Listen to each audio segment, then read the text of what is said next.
Coming to parturition, parturition means birth of the baby. Towards the end of pregnancy, the uterus becomes progressively more excitable until finally it develops strong rhythmic contraction so that baby is expelled. The process of parturition is divided into three stages. The first stage is dilatation of the cervix, second phase is expulsion of the fetus with membranes, and third phase is expulsion of the placenta from the uterus. The first stage, that is initiation of the labor. Initiation is usually indicated by the appearance of labor pains, which are due to the conversion of slow and rhythmic uterine contraction, that is Braxton Hicks contraction, to a strong and powerful contractions. These contractions become stronger at full term and force the baby through the birth canal, thereby causing parturition. Mainly two categories of effects lead up to intense contraction responsible for parturition, that is the hormonal factors that increases the excitability of the uterine musculature and the mechanical factors that increases uterine contractility. Hormonal factors which are responsible: there is increased ratio of estrogens to progesterone. The high estrogen to progesterone ratio sensitizes the uterus to stretch prostaglandins and oxytocin. The estrogen has a definite tendency to increase degree of uterine contraction as they increase the number of gap junction between adjacent uterine smooth muscle cells. From the 7th month of pregnancy, estrogen secretion continues to increase while progesterone secretion remains constant or even decreases slightly, and thereby maintaining a high estrogen progesterone ratio. Then the effect of oxytocin on uterus. Oxytocin appears to play a prominent role in the process of parturition. It facilitates parturition by causing contraction of estrogen primed uterus.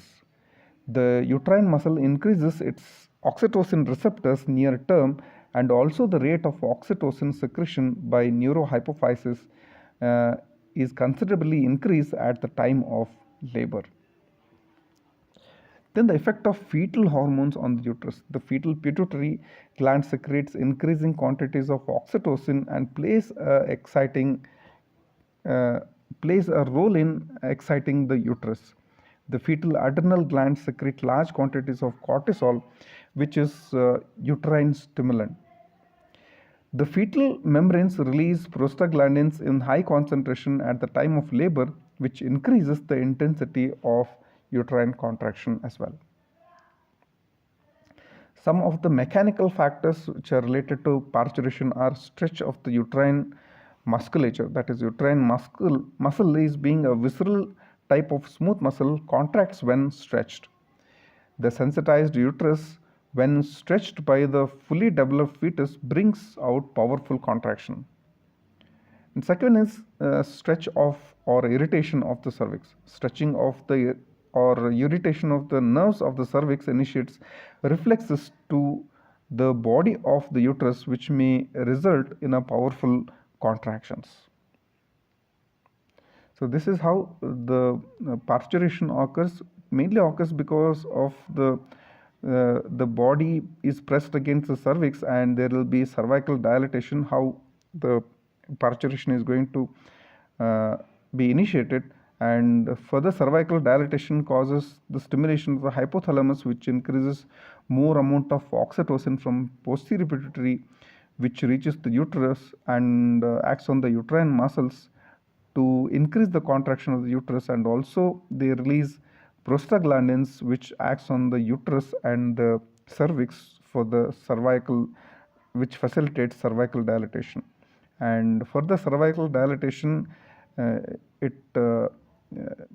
makes a passage for the baby to enter into the vaginal tract, and when the baby enters into the vaginal tract, that impulses from the vagina goes to the hypothalamus. Again, they will increase the secretion of oxytocin, so ultimately that will lead to the expulsion of the baby.